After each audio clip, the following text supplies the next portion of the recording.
Hey y'all, it's Chaplain of the Culture, Yale MDiv and Black Church Studies Scholar. Here we mix faith, culture, experience, and we make that whole dance. Let's get right up into it. Y'all love to see giants fall.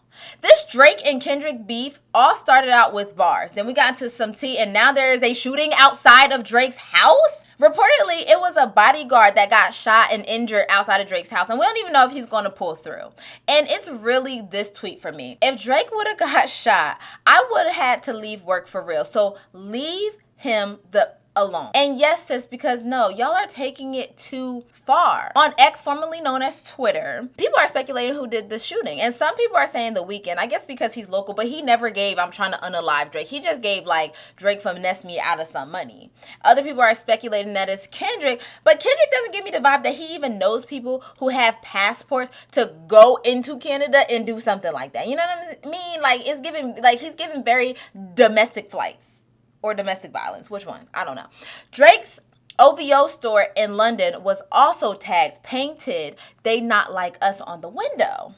And we know that's not neither one of them. This is what happens when you spread hate. The hate spreads. And people who never vibe with Drake are being emboldened. We've seen something similar happen with Trump's presidency. Don't y'all remember that? Civilians started to drive into protests and unalive protesters. And all that Trump could say was there was good people on both sides. Some people are even saying that Drake did it himself because he needed sympathy points. Apparently, people are calling this beef. They're saying Kendrick won because Not Like Us sealed the deal for them. Not Like Us was Kendrick's way of out-Draking Drake. You know what I mean? Like, he out-Drakes Drake by making his latest diss a bop. That was a very Drake move. And he went back-to-back. Also very Drake of him. And apparently, he has 10 more in the clip. Kendrick has the volume to go back to back and drop 2, probably 3 times anytime Drake drops once. But then we can't forget about the hard part that Drake dropped after Not Like Us. Drake makes the hard part exposing that Kendrick took the bait, that Drake fed him false information about a daughter. He denies all allegations of having an inappropriate relationship with that girl from Stranger Things and brings to the forefront that Kendrick cannot deny the allegations of him beating his wife because it's true. Basically, Drake says, my tea is tea and your tea is piss. And I know that for a fact because I'm the one that pissed in it. And I'm like, that was a lie. And I'm not on anyone's side. It's just from my objective view, I don't think that Drake can say that Kendrick has an 11-year-old daughter and it not be true and get away with it. Like, people would clown Drake, haha, you took the bait, you corny, you ran with that. And that came to my attention after hearing the hard part. Though Drake did sound defeated, he sounded like he realized that there was really nothing that he could do to get a fair one because so many people really just wanted to see him fall. And it was really this tweet for me.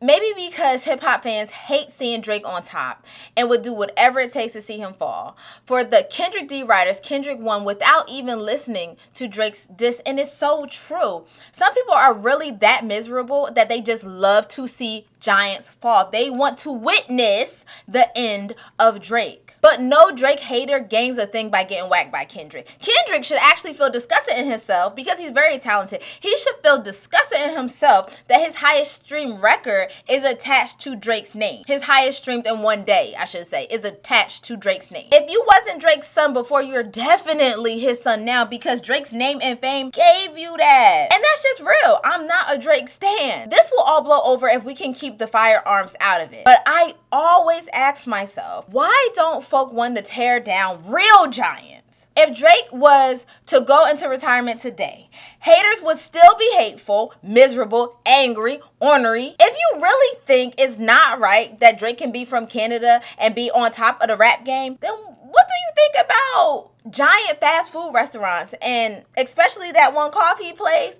donating money to state powers abroad to unalive civilians? Like, that is what your money is going towards. All eyes on Rafa. They love to see giants fall, right? Starve the corporate giants. Look up your state reps and put them on blast. You got Twitter fingers, right? We paying $200 a week for grocery, gas, is $5 a gallon. And you want to see the downfall of Drake? We are downfalling. Drake will be fine. You and I, on the other hand, we have to choose between gas and food, and you need one to get to the other. So how does that math even math? Bash these thieving state reps that are taking your tax dollars and getting away with murder, literally. Y'all like to see giants fall, right? Well, let's pull them down then.